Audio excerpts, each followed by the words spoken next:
Kama mama yangu mzazi, sintapenda kitu chochote duniani kuzidi nchi yangu Tanzania. Sintatumia jina la nchi yangu Tanzania kwa fahari, sifa faida yangu mwenyewe. Sintatumia kwa fahari, sintatumia jina la nchi yangu Tanzania kwa fahari. Wazungu wa kuzungua kupewa. Wazungu wa bandia. Sisi wazungu wa namna gani? Sisi wazungu wa bandia. South Africa, wa Japani wamekubaliwa kuitwa wazungu. Wanasema tufanye uhusiano na South Africa, tupeleke mabalozi kule. Mnajua utakapopeleka balozi maana yake? Unajua ukipeleka balozi South Africa atapewa hati. Ukipeleka balozi South Africa wale wamewapa hati wa Japani. Jitu zima linafurahi, linasema linapita. Katika nchi ya watu wetu milioni 15 wanaonewa, linapita hili. Linatoka katika nchi ambayo ndugu zetu wangeitumainia. Linapita, linasema, linapita kwa ndugu zetu, linasema mimi si sawa na nyinyi, mimi mzungu.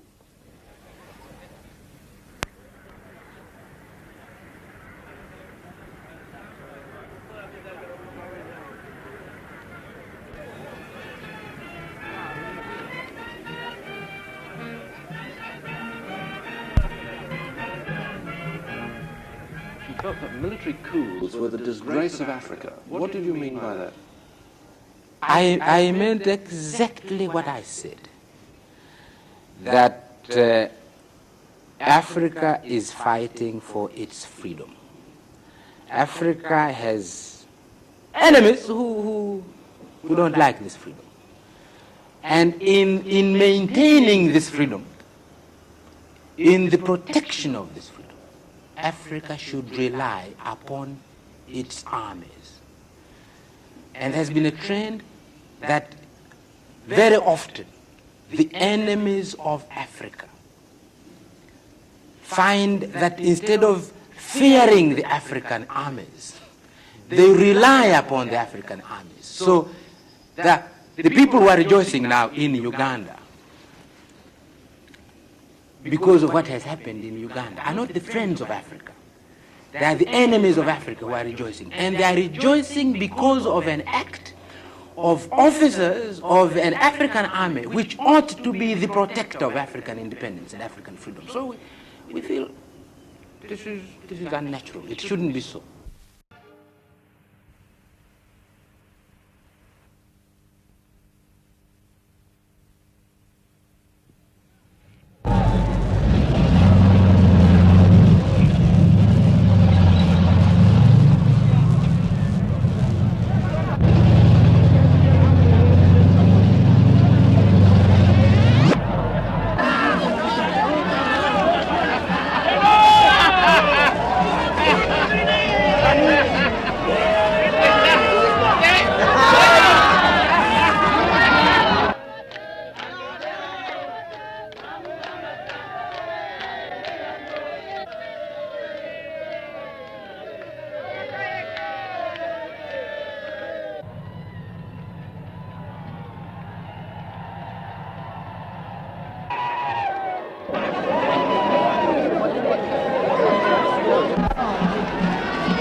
Dr. Obote will come back to Uganda as a citizen of Uganda, but not as a president of the Republic of Uganda. But do you think that is possible?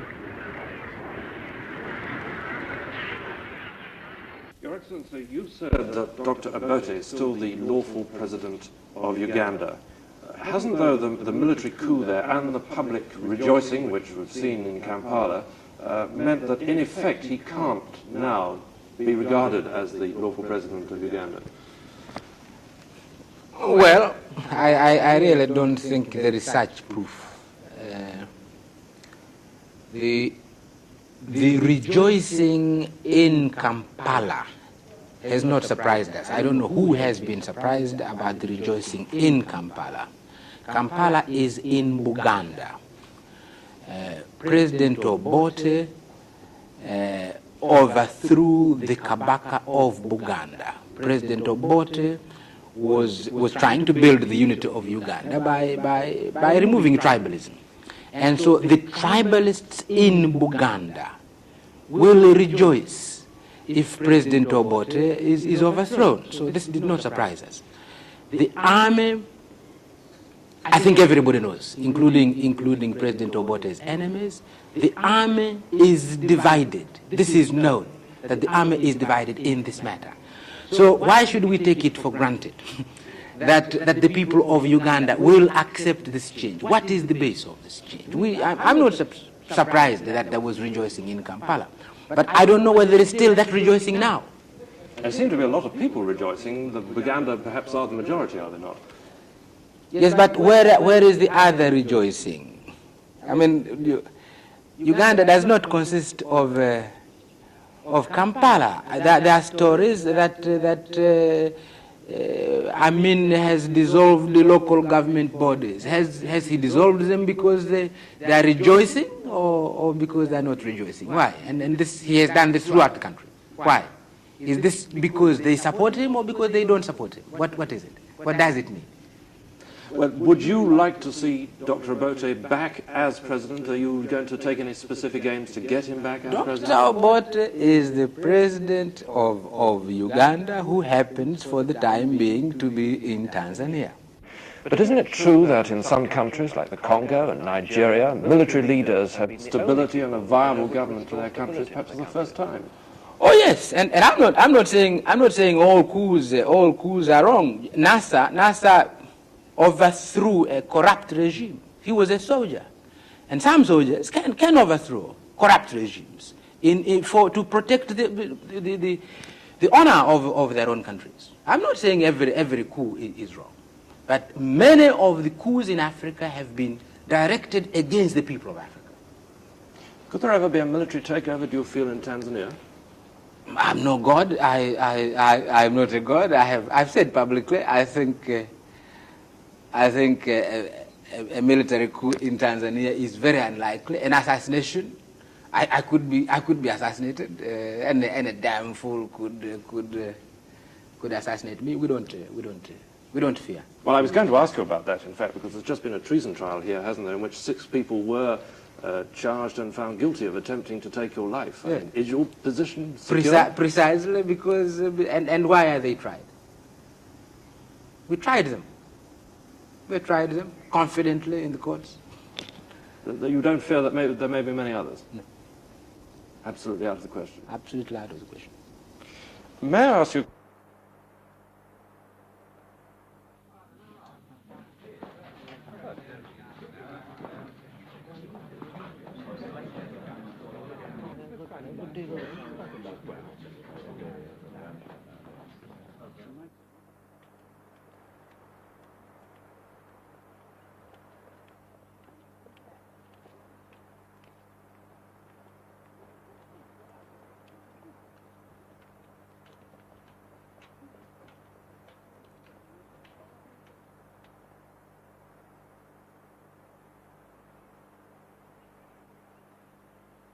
At the moment, Tanzania and Uganda, of course, are in the middle of a rather bitter political row. Doesn't that inevitably mean that with 2 members perhaps quarrelling or not seeing eye to eye, to put it another way, that the East African community is in dire trouble? Why are you saying Tanzania and Uganda? It's true, I know what you mean, but we are 3 countries. And President Obote, President Kenyatta, and myself have been meeting at the authority representing our people. Yes. President Obote has been representing the people of Uganda, I've been representing the people of Tanzania, and President Kenyatta represents the people of Kenya. It's true, there is a question mark now in this because of this attempt in Uganda to remove President Obote.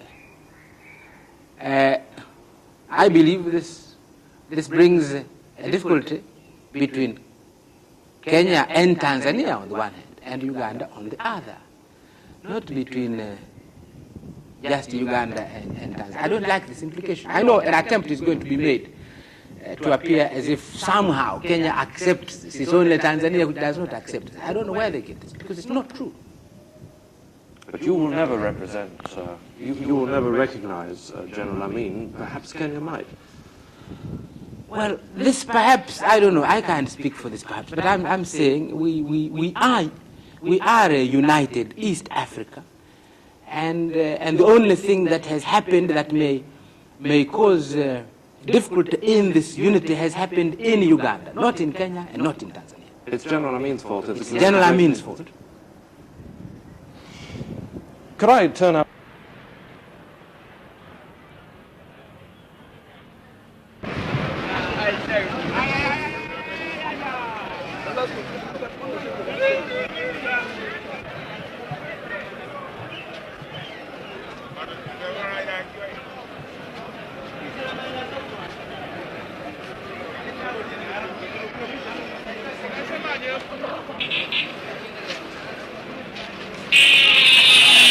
Hey!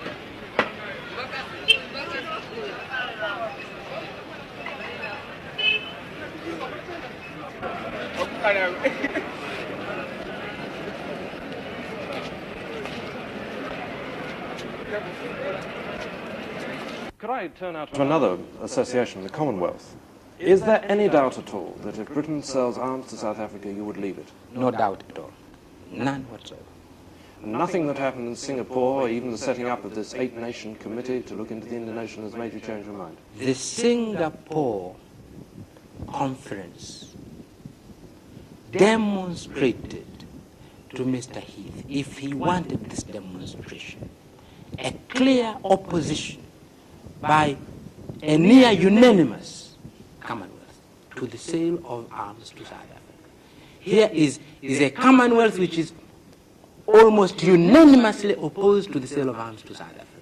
We expect Mr. Heath to respect the Commonwealth. But, of course, you now have other friends in Tanzania. A visit here reveals that. Sweden has an aid program here, America, China indeed. Is the Commonwealth really now so important to you and to Tanzania anymore? Couldn't you perhaps do without it? You've got lots of other friends.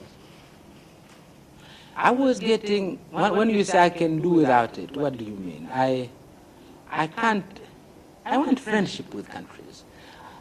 When I say I value the Commonwealth, I don't value it because I was getting money from the Commonwealth. Ever since we broke diplomatic relations with Britain, since '65, we're getting almost no aid at all from Britain. And at present, only one Commonwealth country gives us substantial aid, and that's Canada.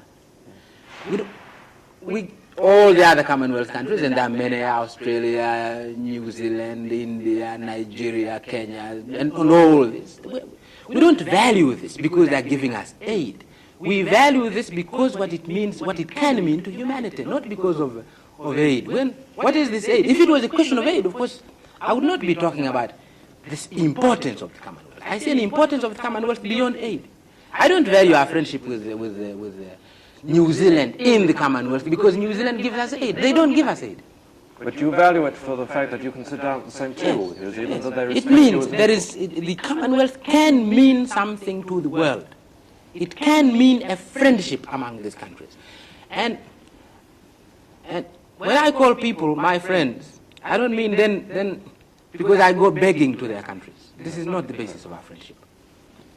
So that you would leave the Commonwealth if you had to with regret? Yes. May I also...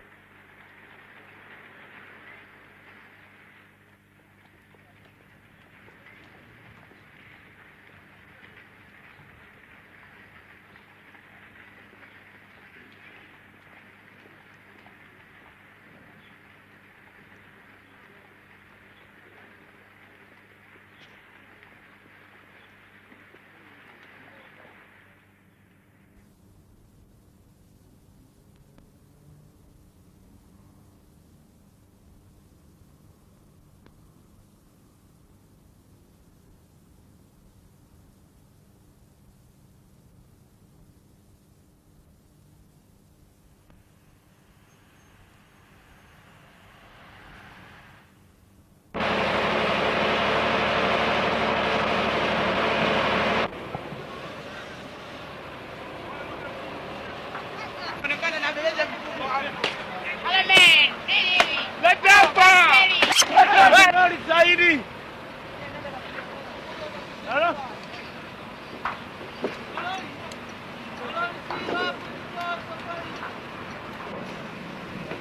lot of Western diplomats seem rather worried about Tanzania. They see things like the Chinese building a railway, and they wonder perhaps if Tanzania, I think, isn't perhaps going to become a satellite of Peking almost. Would you like to give them some sort of reassurance on this point?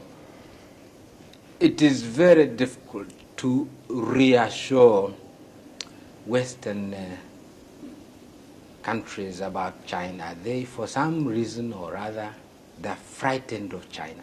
I don't understand this. They appear to be frightened of China. They may have reasons which are their own reasons. They are in competition, I think, with the Chinese. They regard themselves as in competition with the Chinese about spheres of influence in the world.